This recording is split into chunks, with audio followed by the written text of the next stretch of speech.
Hello, welcome all of you.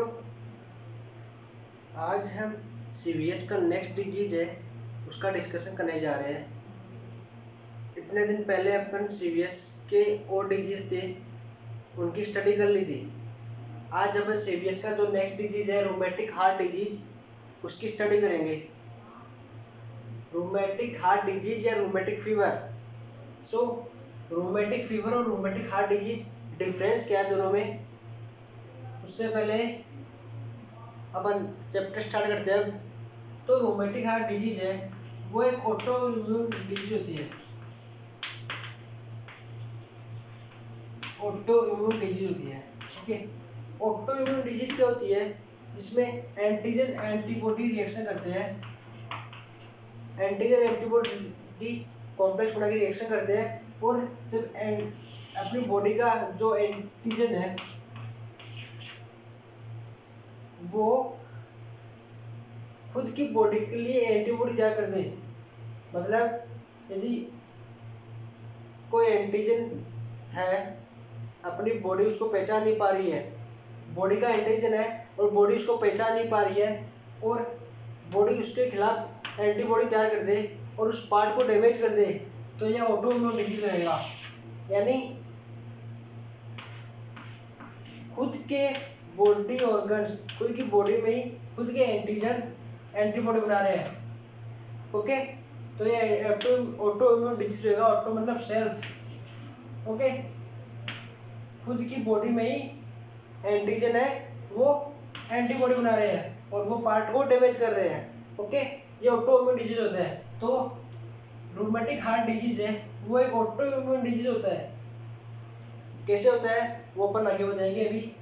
तो auto immune disease होता है वो क्या करता है, जो कनेक्टिव टिश्यू है बॉडी के, कनेक्टिव टिश्यू को डैमेज कर देगा। बॉडी में जितने भी कनेक्टिव टिश्यू है उनको डैमेज कर देगा। ठीक है, rheumatic heart disease auto immune disease है। ऑटो इम्यून डिजीज है ये बॉडी में जितने कनेक्टिव टिश्यू है, कनेक्टिव टिश्यू जितने ऑर्गन मिलके बने हुए हैं उन सभी को डैमेज कर देगा। अब कनेक्टिव टिश्यू से कौन कौन से ऑर्गन बने हुए हैं, तो बात करते हैं हम जॉइंट हो गया, ये जॉइंट है। ओके,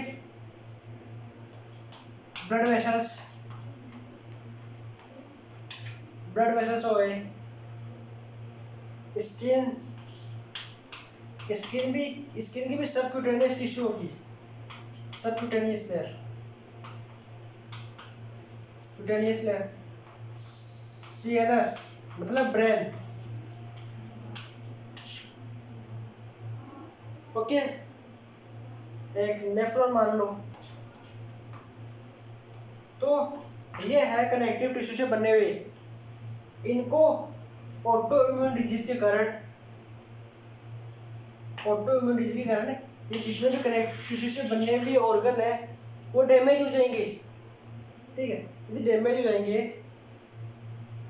तो इनका जो फंक्शन है वो बंद हो जाएगा। ठीक है, सो रूमेटिक हार्ट डिजीज है वो होता कैसे है? ऑटो इम्यून डिजीज तो है लेकिन होता कैसे है? एक बैक्टीरिया होता है स्ट्रेप्टोकोकस।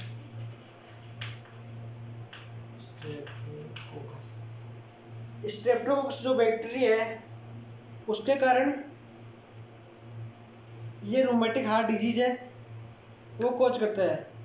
अब स्ट्रेप्टोकोकस है वो कौन सा है? प्रोटन बीटा हेमोलाइटिक स्ट्रेप्टोकोकस इसका पूरा नाम है। ओके, बीटा हेमोलाइटिक स्ट्रेप्टोकोकस जो बैक्टीरिया है वो कॉज करेगा रूमेटिक हार्ट डिजीज को। ओके, तो रूमेटिक हार्ट डिजीज का बैक्टीरियल इन्वेजन होने से रूमेटिक हार्ट डिजीज डेवलप हो जाएगी, रूमेटिक फीवर डेवलप हो जाएगा। ओके, सो लेट्स स्टार्ट कि ये इन्वेजन कैसे होता है इसका। बीटा हेमोलाइटिक स्ट्रेप्टोकोकस है उसका इन्विजन कैसे होता है? इन्विजन होता है इसका ये रेस्पिरेटरी इन्फेक्शन है, यानी एयरबोर्न उसके साथ फैलेगा। ओके, तो ये ओरल टॉकिंग से हो जाएगा, क्योंकि जो एयर ड्रॉप्स है उनके द्वारा। ओके, और जो भी रेस्पिरेटरी सिंड्रोम है, रेस्पिरेटरी डिजीज है, तो जो भी अपन कांटेक्ट में आएंगे पेशेंट के उनमें हो जाएगा। ठीक है, रेस्पिरेटरी सिंड्रोम है, सॉरी रेस्पिरेटरी ट्रैक्ट इन्फेक्शन है इसलिए। तो ये रेस्पिरेटरी ट्रैक्ट इन्फेक्शन अपने थ्रोट में इन्फेक्शन करेगा, थ्रोट में इसका इन्वेजन होगा, थ्रोट में इसका इन्फेक्शन सबसे पहले फैलेगा जो अपर रेस्पिरेटरी ट्रैक्ट पार्ट है उसका, अपर रेस्पिरेटरी ट्रैक्ट पार्ट में, थ्रोट में इन्फेक्शन डेवलप करेगा ये। ओके, अब अपन रूमेटिक हार्ट डिजीज और रूमेटिक फीवर इनमें डिफरेंस देख लेंगे। यदि स्ट्रेप्टोकोकस बीटा हेमोलाइटिक स्ट्रेप्टोकोकस का इन्विजन हो रहा है थ्रोट में, इन्विजन इन थ्रोट। ओके, थ्रोट में इन्विजन हो रहा है, सो क्या करेगा, ये इनिशियल स्टेज है,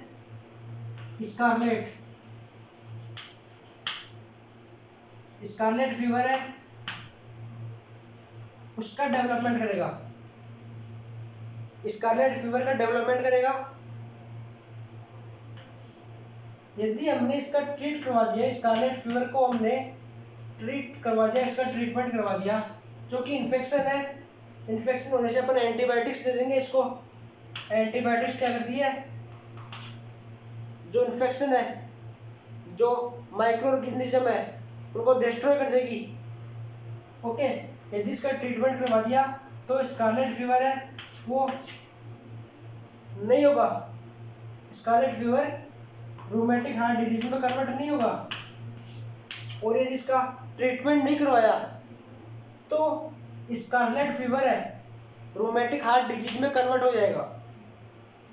ठीक है, अब स्कारलेट फीवर है तो स्कारलेट फीवर क्या होता है, स्कारलेट फीवर होता है जब बॉडी में रेड रेसेज बन जाए, रेड रेसेज। ओके, जो टंग है वो स्ट्रॉबेरी हो जाए, स्ट्रॉबेरी कलर की हो जाए टंग, बॉडी में रेड रेसेज हो जाए, एंड द टेम्परेचर है वो इंक्रीज हो जाए। ओके,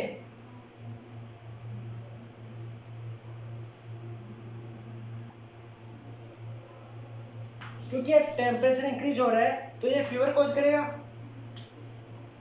तो रूमेटिक फीवर है, उसके क्या क्या हो गए सिम्टम, एक तो फीवर हो गया, एक टंग है वो स्ट्रॉबेरी कलर हो गया उसका, और रेड रेसेज हो गए, बॉडी पे रेड कलर के रेसेज हो जाते हैं, बॉडी है इसमें रेड कलर के रेसेज हो जाते हैं। ओके, सो यदि रूमेटिक फीवर का आपने ट्रीटमेंट नहीं करवाया तो rheumatic fever rheumatic heart disease में कन्वर्ट हो जाएगा। कैसे होगा कन्वर्ट, जो बैक्टीरिया है वो थ्रोट इन्फेक्शन में रहता है, थ्रोट में रहता है, यदि वहां उसका ट्रीटमेंट हो गया तो वहीं वो डिस्ट्रॉय हो जाएगा, एंटीबायोटिक्स के द्वारा डिस्ट्रॉय हो जाएगा। Okay, now rheumatic heart disease है वो हमने देखी कि ये ऑटो इम्यून डिजीज होती है, जो बॉडी के कनेक्टिव टिश्यू है उनसे बनने हुए जितने भी बॉडी पार्ट्स है उनको डैमेज कर देती है। ठीक है, और इसमें एक हार्ट आपका कनेक्टिव टिश्यू से बना हुआ। ओके, उसमें क्या डिफेक्ट करेगी ये, तो वो देखते हैं अब हम।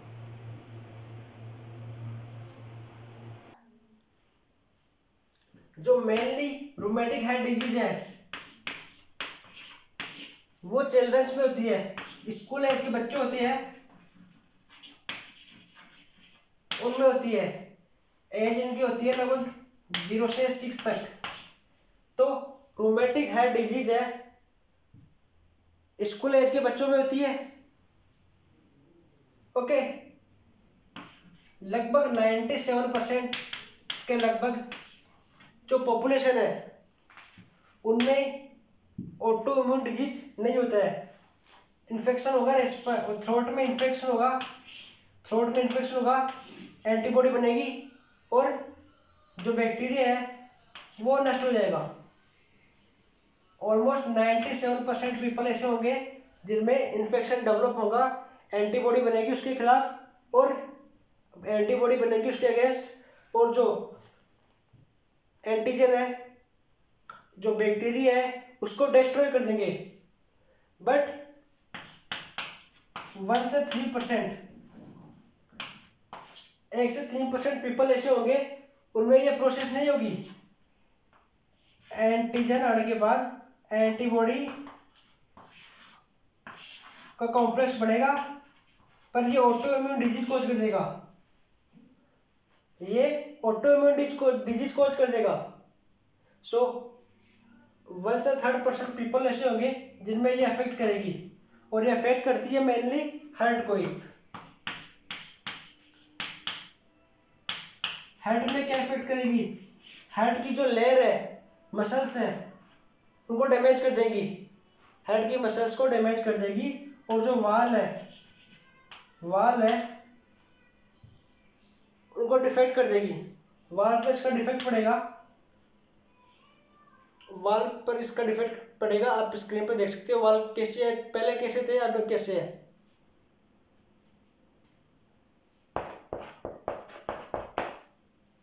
ओके, सो हार्ट की जो लेयर है, endocardium,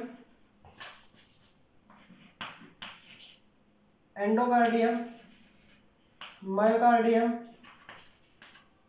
and pericardium. Endocardium, myocardium and pericardium, इनमें इन्फ्लेमेशन हो जाएगा, इन्फेक्शन होगा जिससे इन्फ्लेमेशन हो जाएगा और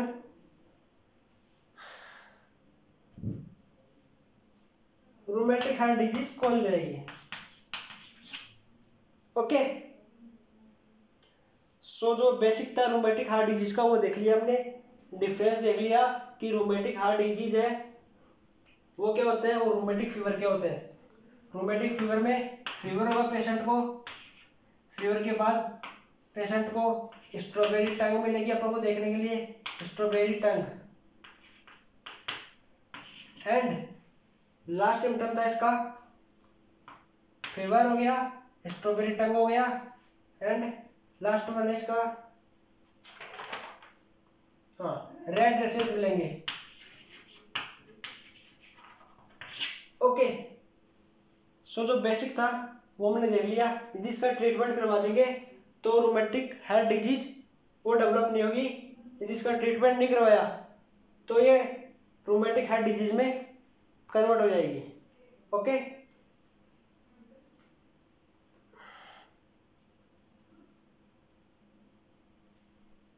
रूमेटिक हार्ट डिजीज है उसमें जो हार्ट की लेयर है वो डैमेज हो जाएगी। हार्ट के जो वाल है, बाइकस्पिड एंड ट्राइकस्पिड, ठीक है, बाइकस्पिड, ट्राइकस्पिड, एरोटिक वाल, पल्मोनरी वाल, उनमें डिफेक्शन देखने को मिलेगा अपन को, उनमें जो डिफेक्ट है वो देखने को मिलेगा अपन को। ओके, और जो स्कारलेट फीवर था मैंने बताया भी, वो इनिशियल स्टेज होती है, स्कारलेट फीवर है वो इनिशियल स्टेज होती है रूमेटिक हार्ट डिजीज की, या रूमेटिक फीवर है वो इनिशियल स्टेज होती है रूमेटिक हार्ट डिजीज की। अब अपन एटियोलॉजी की बात कर लेते हैं कि कैसी एटियोलॉजी होती है इसकी, ठीक है।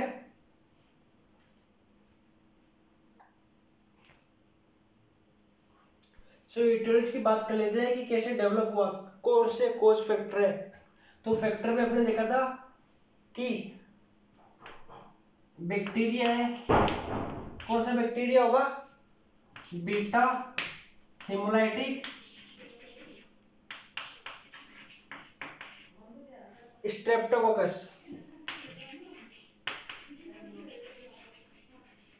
ओके, बीटा हेमोलाइटिक स्ट्रेप्टोकोकस जो बैक्टीरिया है वो थ्रोट में इन्फेक्शन करेगा, इन्फेक्शन इन थ्रोट, थ्रोट में इन्फेक्शन करेगा ये, रेस्पिरेटरी ट्रैक्ट इन्फेक्शन है ये जो डिजीज है वो रेस्पिरेटरी ट्रैक्ट इन्फेक्शन है, क्योंकि जो थ्रोट में डिजीज कर रहा है और थ्रोट में करा दिया पर रेस्पिरेटरी हो गया।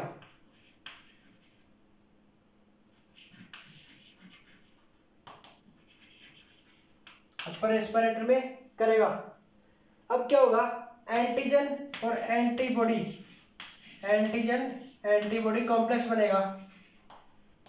जैसे डिजीज इन्फेक्शन एंटर हुआ, बैक्टीरिया एंटर हुआ, एंटीजन एंटर हुआ बॉडी के अंदर, अपनी बॉडी उसके खिलाफ एंटीबॉडी बनाने स्टार्ट कर देगी।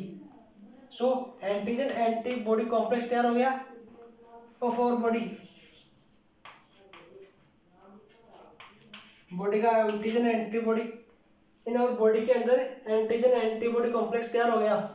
ये क्या करेगा, rheumatic fever, rheumatic fever cause करेगा। रूमेटिक फीवर के अभी साइंस सिम्टम बताए थे मैंने अभी आपको। ओके, रूमेटिक फीवर हो रहा है, इसका ट्रीटमेंट करवा दिया हमने, तो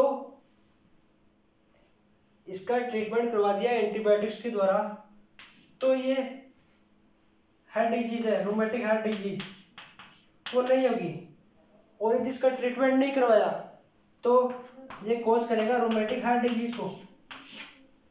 ओके, जो रूमेटिक फीवर है उसका अपन डायग्नोस करते हैं सेंटर क्राइटेरिया, सेंटर क्राइटेरिया के द्वारा उसका डायग्नोसिस करते हैं। और रूमेटिक हार्ट डिजीज है उसका जोन्स क्राइटेरिया, जोन्स क्राइटेरिया, इसका डायग्नोसिस करते हैं जोन्स क्राइटेरिया के द्वारा, और इसका डायग्नोसिस करते हैं सेंटर क्राइटेरिया के द्वारा। सो अपने एटियोलॉजी देखी थी कि बीटा हेमोलाइटिक स्ट्रेप्टोकोकस है, वो थ्रोट में इन्फेक्शन कॉज कर देगा और एंटीजन एंटीबॉडी कॉम्प्लेक्स तैयार होगा, फिर वो रूमेटिक फीवर कॉज करेगा। और रूमेटिक फीवर का हमने ट्रीटमेंट करवा दिया तो आरएसटी नहीं होगा, और रूमेटिक फीवर का ट्रीटमेंट नहीं करवाया तो रूमेटिक हार्ट डिजीज की कंडीशन पैदा हो जाएगी। ओके, ये हमने एटियोलॉजी देख ली इसकी। अब इसकी पैथोफिजियोलॉजी है वो देख लेते हैं। Now we started the pathophysiology of rheumatic heart disease.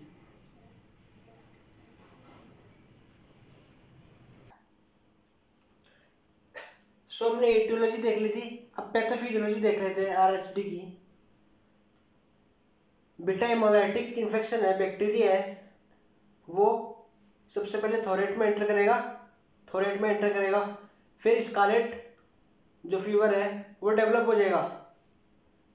फिर जो एंटीजन है बैक्टीरिया की, बैक्टीरिया में जो एम प्रोटीन है वो एक्टिव हो जाएगी, ठीक है, वो बॉडी में एंटर करेगी, एंटीजन अपनी बॉडी से एंटीबॉडी तैयार होगी, एंटीजन एंटीबॉडी दोनों कॉम्प्लेक्स बना लेंगे, और रिएक्शन अब अपन देखते हैं टोटल पूरी।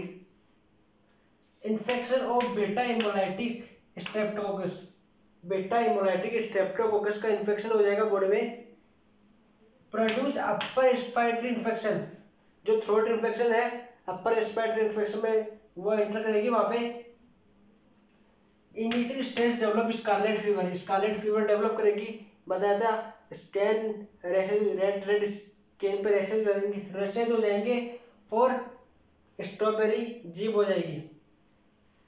Bacterial cell wall contains M protein myeloma protein which is highly antigenic. जो बैक्टीरियल सेल वॉल है, स्ट्रेप्टोकोकस बैक्टीरिया है, उसकी जो सेल वॉल पर एम प्रोटीन पाई जाती है, एम प्रोटीन होती है, एम प्रोटीन का नाम है माइलोमा। ओके, माइलोमा जो हाईली एंटीजेनिक होती है, ठीक है। इम्यून सिस्टम प्रोड्यूस, अपना बॉडी का जो इम्यून सिस्टम है अब वो दो एंटीबॉडी प्रोड्यूस करेगा, एक तो जो बैक्टीरिया है उसके लिए, एक जो एम प्रोटीन है उसके लिए। तो अपना immune system produce 2 antibody, 1 against bacteria and 1 against M protein. Okay, so due to, अब क्या होता है, जो एम प्रोटीन है और जो माइलिमा है, एम प्रोटीन और माइलिमा दोनों की स्ट्रक्चर सेम होती है, फंक्शन सेम होती है, तो स्ट्रक्चर सेम होने से क्या होगा, इन दोनों में सिमिलरिटी हो जाएगी। दोनों में सिमिलरिटी होने से जो एंटीबॉडी बनेगी वो अपनी हेल्थ मसल्स है मायोसिन और एम प्रोटीन है माइलिमा। तो मायोसिन और एम प्रोटीन माइलिमा है, वो दोनों स्ट्रक्चरली सेम होती है वो, और फंक्शनली भी सेम होती है। तो due to structural similarity in M protein and myosin protein, ठीक है, ये हार्ट की प्रोटीन होती है, मायोसिन हार्ट की जो प्रोटीन होती है। ओके, तो इसकी सिमिलरिटी माइलोमा प्रोटीन से मिलती है। तो अपने बॉडी में जो एंटीबॉडी बनेगी वो मायोसिन प्रोटीन है, उसको डैमेज कर देगी। That is called auto immune disease. जो बॉडी की एंटीबॉडी है वो खुद के पार्ट को डैमेज कर रही है, so it is auto immune disease.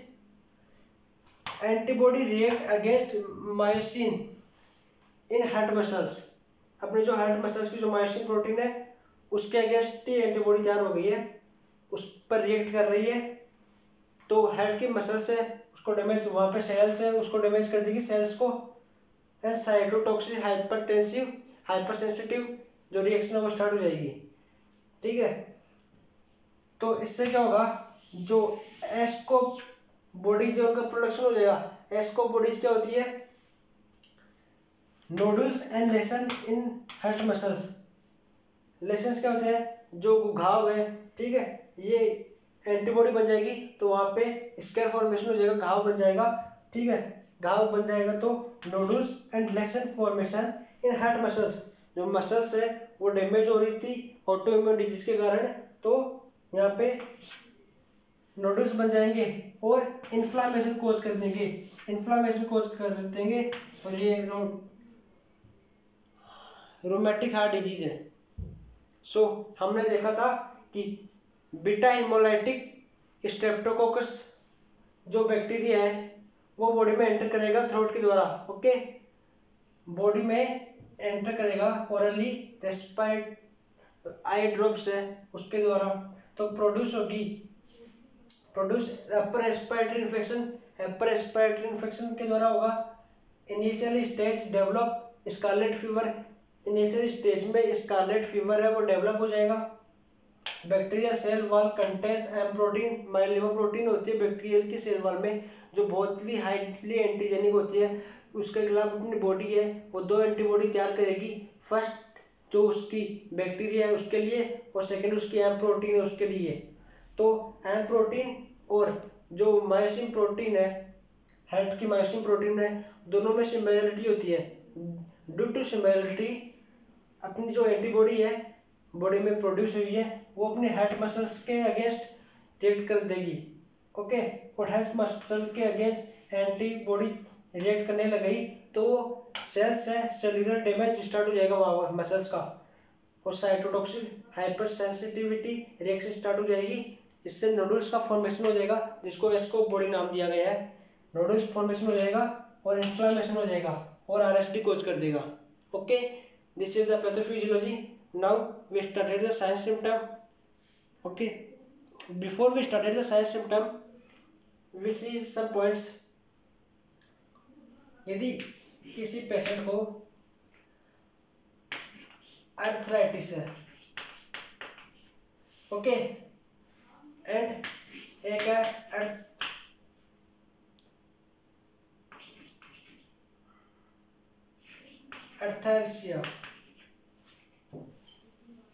अर्थराल्सिया और अर्थराइटिस। अर्थराइटिस में क्या होगा, जो पेन है वो प्रेजेंट होगा, जो जॉइंट्स है ये जॉइंट्स है इनमें पेन प्रेजेंट होगा, पेन है वो प्रेजेंट होगा। जबकि अर्थराइटिस है उसमें पेन तो प्रेजेंट होगा बट स्वेलिंग भी प्रेजेंट होगी एंड पेन प्रेजेंट होगा, स्वेलिंग प्रेजेंट होगी और टेंडरनेस हो जाएगा, टेंडरनेस। ओके, टेंडरनेस, स्वेलिंग और पेन प्रेजेंट होगा इसमें। जबकि एर्थलेसी है उसमें ओनली पेन ही प्रेजेंट होगा। तो अपन डिटेक्ट कर सकते हैं पेशेंट को कि इसमें केवल पेन प्रेजेंट हो रहे हैं और उसमें टेंडरनेस, स्वेलिंग और पेन तीनों प्रेजेंट हो रहे हैं।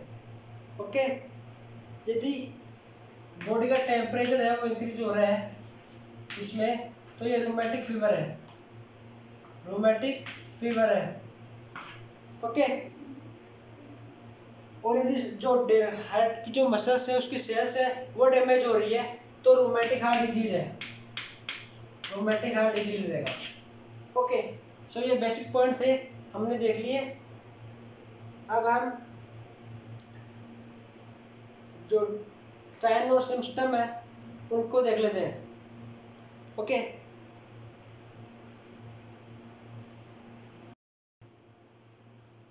साइन और सिम्टम्स की बात कर लेते हैं हम। तो साइन और सिम्टम में पहला तो अपना चेस्ट पेन, ये तो कॉमन है क्योंकि चेस्ट पेन तो होगा क्योंकि जो हेड की जो मसल्स है वो डैमेज हो रही है, हेड के जो वाल है वो डिफेक्ट हो रहे हैं, वाल डिफेक्ट हो रहे हैं हेड के, तो जो ब्लड सप्लाई है वो भी डिफेक्ट हो जाएगी। जब ब्लड सप्लाई इम्प्रॉपर होगी, अच्छे से नहीं हो पाएगी तो चेस्ट पेन कॉज होगा, और ब्लड सप्लाई अच्छे से नहीं हो पाएगी तो डिस्पेनिया, डिस्पेनिया कॉज होगा। Shortness of the breathing,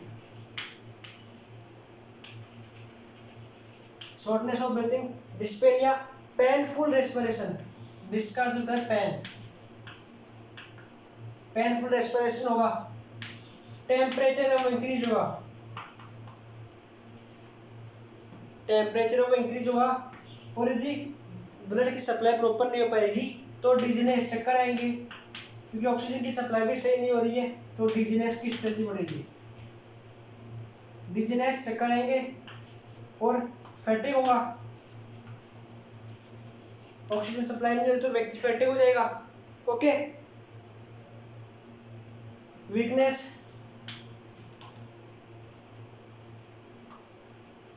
weakness है वो डेवलप हो जाएगी, और जो आरएसटी से पहले इन्फ्लामेशन हो रहा था, हाइपर सेंसिटिव रिएक्शन, फिर उसके बाद में नोडल्स बन रहे थे, सेलेशन बन रहे थे, उसके बाद इन्फ्लामेशन हो रहा था, और इन्फ्लामेशन होगा तो वेट गेन होगा,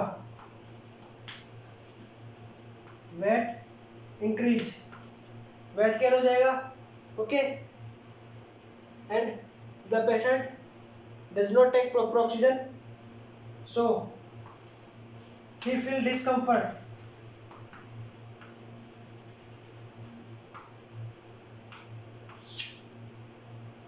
so the mainly signs symptoms are we see, and last point swelling, because inflammation हो रहा था तो swelling हो जाएगी।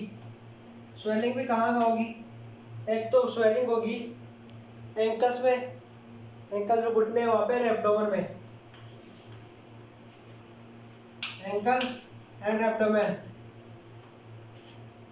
Okay, so these are the signs symptoms. Now we started the diagnosis. Okay,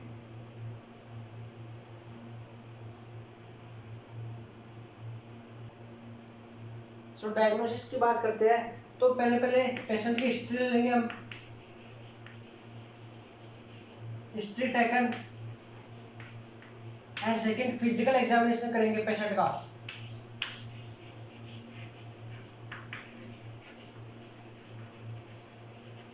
okay, history ले ली, patient का physical examination हो गया, अब पेशेंट का ब्लड टेस्ट चेक करेंगे हम।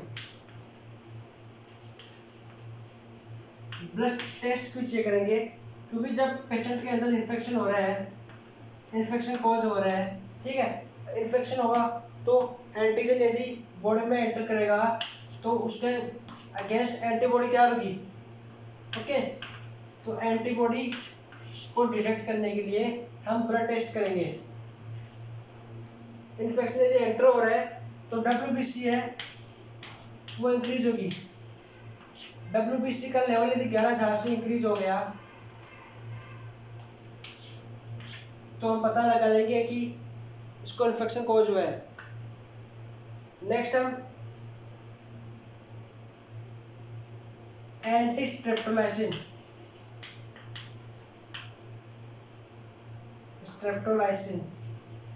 ओटाइटर।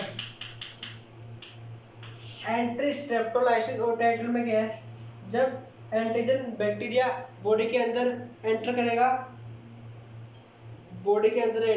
तो जो ब्लड सेल्स है, जो हार्ट की सेल्स है, उनको डैमेज करना स्टार्ट कर देगा। क्योंकि ब्लड वेसल्स है वो भी कनेक्टिव टिश्यू की बनी होती है। ओके, तो उनको डैमेज करना स्टार्ट कर देगा। यदि तब इसका लेवल है, एंटी स्ट्रेप्टोलाइसिस का लेवल है वो यदि बढ़ जाए, इंक्रीज हो जाए, तो हम डिटेक्ट कर सकते हैं कि पेशेंट को RSD है। इसका लेवल 200 से इंक्रीज हो जाए, इसका लेवल यदि ब्लड में 200 से इंक्रीज हो जाए तो हम डिटेक्ट कर सकते हैं कि पेशेंट को RSD है।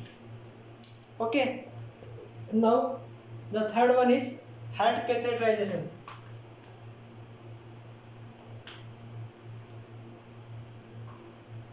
हार्ट कैथेटराइजेशन क्या होता है, जो पेशेंट के वाल है, हार्ट के वाल है, वो क्या होता है, उनमें डिफेक्ट पड़ता है क्योंकि ये मसल्स को डैमेज कर रही थी। हमने पिछले डायग्राम में देखा था कि जो वाल है उनमें किस प्रकार से डिफेक्ट मिलता है हमको।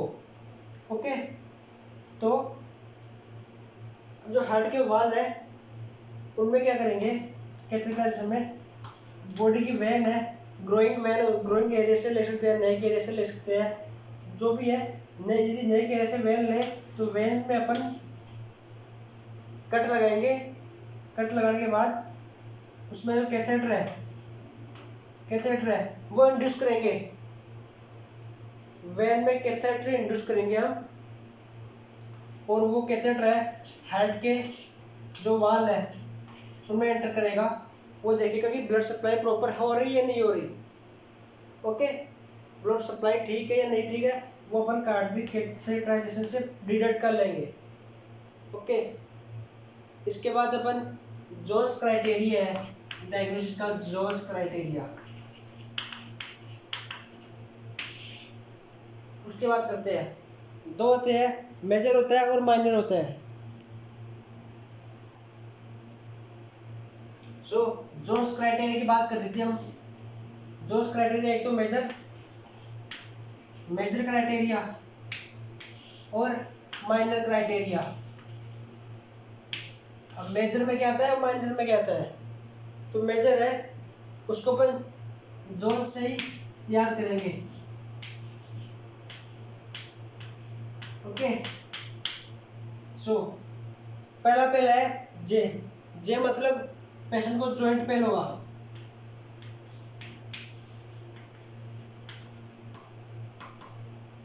इससे अपन कैसे डायग्नोसिस करेंगे, सबसे पहले मेजर में पेशेंट को जॉइंट पेन होगा और जो हार्ट है वो शेप्ड हो जाएगा, वो शेप्ड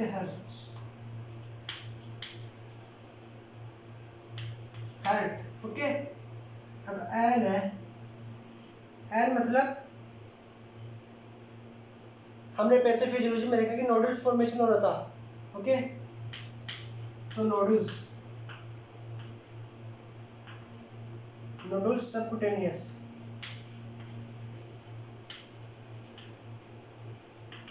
ओके, नोडल या लेसन सबक्यूटेनियस।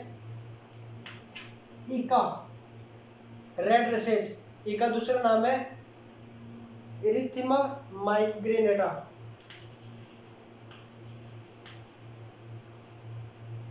इरिथीमा माइग्रेनेटा,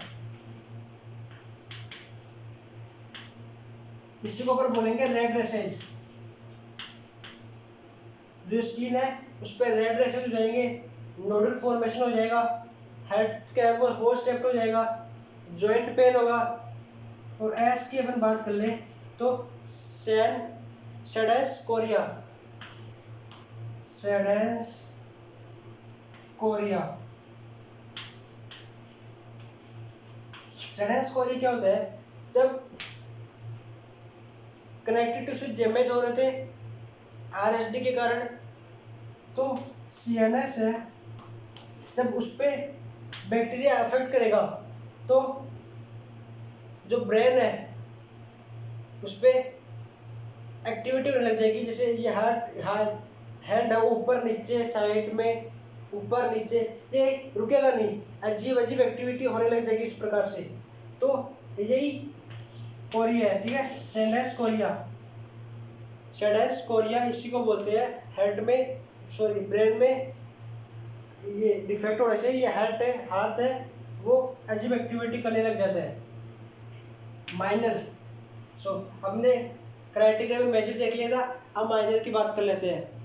ओके, माइनर में नॉर्मल है, फीवर होगा, फीवर से अपन को डिटेक्ट कर लेंगे। एक ईसीआर है, वो टेस्ट करवाएंगे।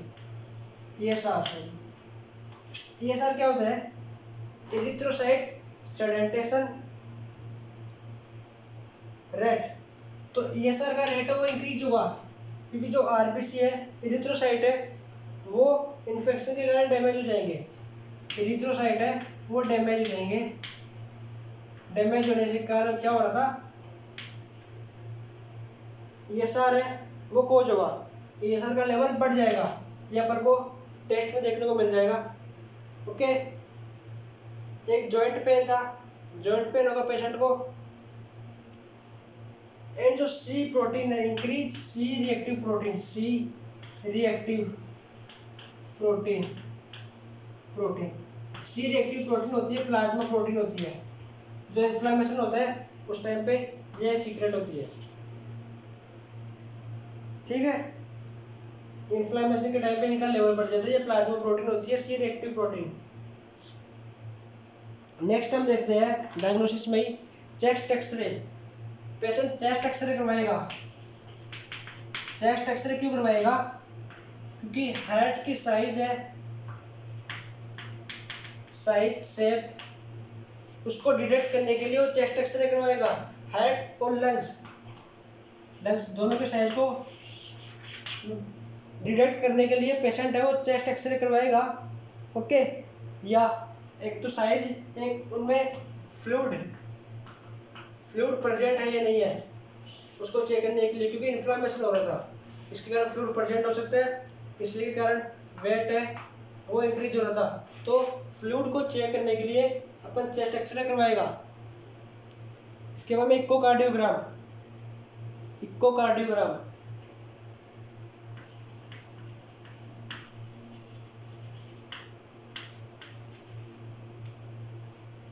ओके, इकोकार्डियोग्राम है वो पेशेंट जो हार्ट की इमेज है उसको देखने के लिए, हार्ट को साइज शेप है उसको देखने के लिए इकोकार्डियोग्राम करवाएगा। ओके, हार्ट की जो इंटरनल पिक है उसको देखने के लिए इकोकार्डियोग्राम टेस्ट करवाएगा, और लास्ट में ईसीजी परफॉर्म कराएगा। ओके, सो ये डायग्नोसिस कंप्लीट है। अब हम मैनेजमेंट की बात कर लेते हैं। तो हार्ट में मैनेजमेंट में क्या है, सबसे पहले तो ये ऑटो इम्यून डिजीज है, ओके। सो ऑटो इम्यून डिजीज है, एंटीजन एंटीबॉडी रिएक्शन के कारण हो रहा है। सो अपन इसको इम्यून सिस्टम है, इम्यून सिस्टम को सप्रेस कर देंगे हम। इम्यून सिस्टम सप्रेस किसके द्वारा होगा, जो स्टेरॉइड है, स्टेरॉइड के द्वारा, स्टेरॉइड जो मेडिसिन है उनके द्वारा इम्यून सिस्टम सप्रेस हो जाएगा और ऑटो इम्यून डिजीज नहीं हो पाएगा। स्टेरॉइड के ऊपर कॉर्टिकोस्टेरॉइड दे सकते हैं, कॉर्टिकोस्टेरॉइड है वो पेशेंट को दे सकते हैं। ओके, नेक्स्ट है सो ऑटो इम्यून डिजीज की बात कर ली। इम्यून सप्रेसिव टेबलेट है, कॉर्टिकोस्टेरॉइड है, वो पेशेंट को दी जाएगी। नेक्स्ट, पेशेंट को पेन हो रहा था तो पेन के लिए उसको पेन एंड इन्फ्लामेशन हो रहा था ठीक है। तो पेन और पेशेंट को इन्फ्लेमेशन के लिए एनालिसिस दे देंगे, एनाल्गेसिक टेबलेट है वो पेशेंट को दे देंगे, आइबुप्रोफेन है, पैरासीटामोल है वगैरह। बट यदि पेशेंट को हार्ट फेलियर है या हार्ट फेलियर की कंडीशन में पेशेंट को अपना आइबुप्रोफेन और एस्प्रिन जो एंटीबायोटिक है वो नहीं देंगे, क्योंकि ये एमआई कॉज कर देगी, मायोकार्डियल उनको डैमेज कर देगी। ओके, अब पेशेंट को एंटीबायोटिक है वो परफॉर्म कराएंगे। एंटीबायोटिक क्या होती है, जो माइक्रो ऑर्गेनिज्म है उनको डिस्ट्रॉय करे। एंटीबायोटिक में पेनिसिलिन पेशेंट को प्रोवाइड करेंगे, और पेनिसिलिन में पेशेंट की फर्स्ट चॉइस रहेगी, जो डॉक्टर है वो बेंथाजिन पेनिसिलिन देगा, बेंथाजिन पेनिसिलिन, ठीक है। बेंथाजिन पेनिसिलिन है वो फर्स्ट प्रोवाइड करेगी। ओके, यदि किसी पेशेंट को पेनिसिलिन से एलर्जी हो रही है उसको अपन इरिथ्रोमाइसिन दे देंगे,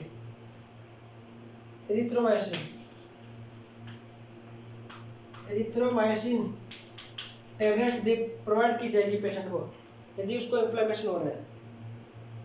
ओके,